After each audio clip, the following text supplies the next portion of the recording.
Hi everyone, आप सबका स्वागत है मेरे यूट्यूब चैनल पर। तो आज हम बात करने जा रहे हैं उन न्यूज़ के बारे में जिसमें कोई ना कोई एक्सपोज होता हुआ नज़र आ रहा है। तो चलिए देखते हैं कुछ ऐसे वीडियो जिसमें कुछ लोग किसी के बारे में कुछ अच्छा बोल रहे हैं तो किसी के बारे में कुछ बुरा। तो आइए शुरुआत करते हैं इस न्यूज़ से। आकांक्षा लाइड। काय का ट्रस्ट ब्रेक किया जब किसी ने मुझे झूठ बोला? पहली बात। सेकंड प्लीज ब्रो, आप जो भी बोलेगा उसको डर के आगे जीत है। मैं जीत गया। नहीं चाहिए पेड कमेंट्स, मेरे पास पैसे ही नहीं है तुम्हारे पे डालने को, ना मैं खर्चा करूं। आप लोग कर रहे हो ना। मुझे तो लोग फिर भी जानते हैं मेरे काम से, आपको किस वजह से जानते हैं? ऐसे था ना, अब ऐसे करूंगा, पूरा दिन ऐसे करूंगा। लॉकअप 2 के अपकमिंग एपिसोड्स के अंदर योगेश रावत का एक ऐसा सीक्रेट रिवील होने वाला है जो कि रूरू ठाकुर से रिलेटेड होगा। और रिपोर्ट्स के हिसाब से ये बात कही जा रही है कि योगेश और आकांक्षा के बीच में एक जबरदस्त बहस भी देखने के लिए मिल सकती है। रूमर्स में इस बात का जिक्र नहीं है कि ये सीक्रेट क्या था, बट ऐसा कहा जा रहा है कि योगेश का पूरा गेम चेंज हो सकता है इस सीक्रेट के वजह से। कि आकांक्षा चौधरी को लॉकअप शो से निकाल दिया गया है। तो मल्टीपल सोर्सेज के थ्रू ये बात पता चली है कि आकांक्षा चौधरी को मेजोरिटी ऑफ द कंट्रोलर्स ने mid week judgement day episode के दौरान एविक्ट कर दिया है। हालांकि शो के मेकर्स को पता है कि आकांक्षा ही शो की टीआरपी है, जिस वजह से आकांक्षा को सीक्रेट रूम में रखा जाएगा। मतलब कि वही रूम जिसके अंदर हमने वरुण यादव को रिसेंट एपिसोड्स में जाते हुए देखा था। एक और रूमर शो को लेकर आ रही है जिसमें कहा जा रहा है कि 2 वाइल्ड कार्ड एंट्री हमें शो के अंदर नजर आ सकते हैं। पहला नाम है आसिम रियाज का और दूसरा नाम है रूरू ठाकुर का।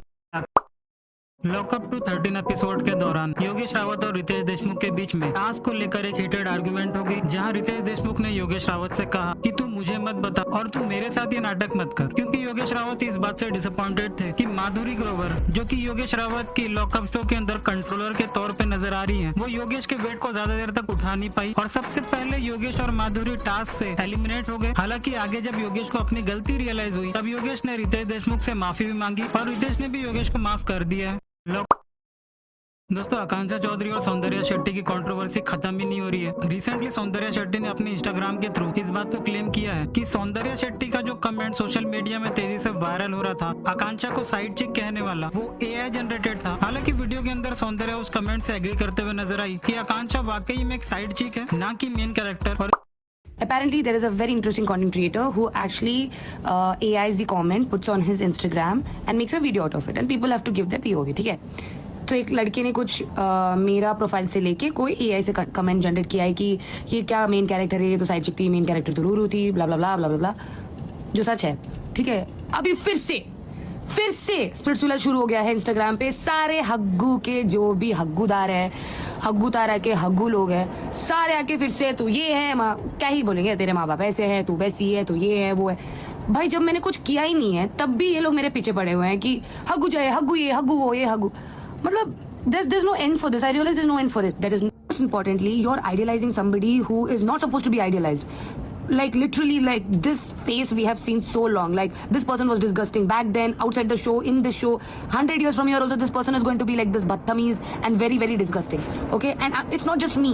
It's not just me who's thinking like that. Initially, it was just me because so much wrong has been done. So many narratives has been done. अभी 365 डिग्री कैमरा है तो सब दिख रहा है बल्ले बल्ले। तो जो अभी हग्गू तारा के हग्गू हकदार है वो लोग अभी मैं पोस्ट करने वाली हूँ। ठीक है, तो तुम लोग क्या करोगे, जितना बैड वर्ड्स हो सकते हैं, जितने गंदी चीजें हो सकते हैं उसको कमेंट करो।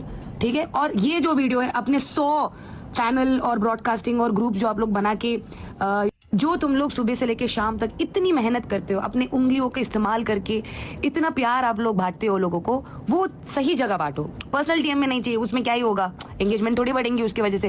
तो आप लोग जाओगे, सारे जो मेरे अभी पोस्ट में डालने वाली हूँ उस पर कमेंट करो। ठीक है, सारे गंदे गंदे वर्ड्स हैं, जितना गंदा हो सकता है उतना गंदा। Don't step back, do not step back, जितना गंदा हो सकता है उतना। देखते हैं, and the best one wins Huggu awards. I think we are almost choosing a winner. बहुत क्रेजी रिस्पॉन्स आ रही है मुझे। Wow, like Huggu awards is going to be bigger than IIFA awards. IIFA awards कुछ भी नहीं है, हग्गू अवार्ड्स। क्या शिल्पा शिंदे शिवांगी जोशी और हर्षद चोपड़ा के फ्रेंडशिप को कंट्रोल करना चाहती हैं? तो रिसेंटली लॉकअप शो के 13th एपिसोड के दौरान जब शिल्पा शिंदे शिवांगी जोशी की कंट्रोलर बन गई, तब उन्होंने सबसे पहला ऑर्डर शिवांगी को दिया कि शिवांगी हर्षद चोपड़ा के साथ बैठ के बात नहीं करेगी। इस बात को सुनते ही शिवांगी जोशी काफी ज्यादा इमोशनल हो गई थी और ये चीज उन्होंने हर्षद चोपड़ा से भी कहा। पूरे एपिसोड के दौरान हर्षद शिवांगी के आसपास तो नजर आ रहा था, पर दोनों ने बैठ के एक जगह बात नहीं की क्योंकि शिल्पा शिंदे की नजर दोनों पे थी। लॉकअप 2 के लेटेस्ट एपिसोड के दौरान हर्षद चोपड़ा और योगेश रावत के बीच में हाइजीन को लेकर एक छोटी सी बहस एक बहुत ही बड़े झगड़े में तब्दील हो गई। एपिसोड के दौरान हर्षद चोपड़ा बार बार योगेश रावत को अपने बिस्तर से दूर रहने के लिए कह रहे थे, पर इसके बजाय योगेश उनके बिस्तर में जब लेट गया तब हर्षद योगेश पर चिल्ला उठे क्योंकि हर्षद को किसी के भी बाल अपने बिस्तर पे पसंद नहीं है। पर इस लड़ाई के दौरान हर्षद का जो टोन था वो योगेश रावत को बिल्कुल भी पसंद नहीं आया और योगेश ने भी कह दिया है, गिव रिस्पेक्ट टेक रिस्पेक्ट, अपनी नवाबी अपने घर जाके दिखाना, मेरे सामने दिखाया तो मैं सारी झाड़ दूंगा। लॉकअप शो के जजमेंट एपिसोड में जब श्रेया कालरा एविक्शन से बचकर दोबारा से शो में री एंटर करती है और उसकी नजर आकांक्षा चौधरी के पनिशमेंट सेल में जाती है, तब श्रेया की रिएक्शन को देखकर भी ये लग रहा था कि उसे आकांक्षा के लिए बुरा लग रहा है और श्रेया ने कहा भी था कि ये ज्यादा खराब हो गया, बाहर सोने की वजह से आकांक्षा चौधरी को मच्छर भी काट सकते हैं, ऐसा श्रेया का कहना था। आकांक्षा चौधरी के खिलाफ पुराने रोडीज कंटेस्टेंट से लेकर पुराने स्प्लिट्सविला के कंटेस्टेंट तक सबके सब पेड नेगेटिव PR करवा रहे हैं। सारे MTV के लोग जो है ना वो सिर्फ आकांक्षा को हेट करने आ रहे हैं, श्रेया को कोई हेट नहीं कर रहा। और जिसके रेंटल बॉयफ्रेंड के जितने भी दोस्त हैं ना, सारे हजार रुपए में चिल्लरों में खरीद लिए कि भाई अब सब हेट देंगे एक साथ मिलके। पूरी MTV टीम इकट्ठी हो गई है हेट करने के लिए। आकांक्षा हैंडल ही नहीं कर पा रही थी, तो उसने जो मुंह में आया वो बोल दिया। बट मुझे ये बात ऑनेस्टली पता नहीं लोगों को ऑफेंड की होगी, मुझे पता नहीं, बट श्रेया फैंस को। बट मुझे तो बहुत हंसी आई व्हेन शी मेंशन्ड दैट तेरे कितने सारे शुगर डैडी है। मैं बताती हूँ, my god, I think Shreya is the sugar mommy because she is doing so good in life, and I don't think that I have to mention. I don't know, many people don't know us, don't know me, don't know Shreya for like multiple reasons, but those who know our journey, they know how much we have achieved, how much we earn, how much we do things in our life, how we are making things possible in our life, and we are doing good. Yeah, I think I am blessed. My parents are proud on every little thing that I do. Shreya के mummy papa इतने ज़्यादा proud हैं because of multiple things that she is actually monetarily able to do for her family. जिनको बहुत सारे shows offer हो रहे हैं, राइट है ना, मतलब कोई भी घर पे नहीं बैठा, राइट। तो मैं सौंदर्य से पूछना चाहूंगी कि आपको भी बहुत सारे शोज आ रहे होंगे। 100% आ रहे हैं, इंटरव्यूज चल रहे हैं। Again depends on the theme. For example अभी प्राइम में अलायंस स्टार्ट होने वाली है, नेटफ्लिक्स में लॉकअप स्टार्ट होने वाले हैं, तो Amazon पे rise again depending on the theme. For example अभी लॉकअप में जाने के लिए आपको कुछ कंट्रोवर्सी में रहना भी चाहिए, बाहर आपको कुछ गलत करना पड़ता है दुनिया में कि आपको जेल में डाला जाए वहाँ पे। और it's what is the point of getting somebody who is not into anything. आपकी चीटिंग का हिस्ट्री हो या आपका कोई गलत आपने किया है कि शादीशुदा हो गया आप पहले, आपके बच्चे हो, बीवी हो, जिसके साथ, तो कुछ ना कुछ कंट्रोवर्सी उनको चाहिए to been able to lock down on the show. So depends on the theme, depends आप कितने भी अच्छे हो, आपको कुछ ना कुछ लफड़ा होना चाहिए दुनिया में। क्या ही रोस्ट किया भाई, क्या ही रोस्ट किया। हर शो में तेरे जैसी एक चूतिया औरत आती है। I love it, I love it। सुबह सुबह मेरा मूड है ना ऐसा चल रहा था कि यार शूट करना है, ये करना है, वो करना है। Then I just open my phone और मुझे एक रील दिखी जिसमें आकांक्षा श्रेया को ऐसे जाके बोल रही है। माय सेटिस्फेक्शन लेवल मेरा स्कोर और बन गया। Love it.